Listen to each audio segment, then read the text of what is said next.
Un nouveau cas d'Ebola aux États-Unis. On l'a appris ce dimanche. Il s'agit d'un infirmier qui avait soigné le patient libérien mort il y a quelques jours de la fièvre hémorragique.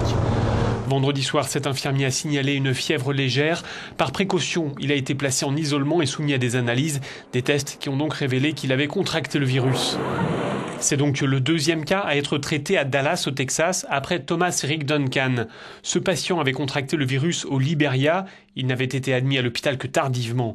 Pour éviter qu'une telle erreur ne se reproduise, les autorités ont renforcé les contrôles à l'aéroport JFK de New York. C'est la principale porte d'entrée aux États-Unis pour les passagers en provenance de Sierra Leone, du Liberia et de Guinée, les trois principaux foyers de l'épidémie en Afrique de l'Ouest. Toutes ces mesures sont plutôt bien accueillies. Ça vaut la peine, dit cet homme. Tout ce qui peut contribuer à limiter le risque vaut la peine. Qu'importe les désagréments occasionnés tant que c'est pour notre bien.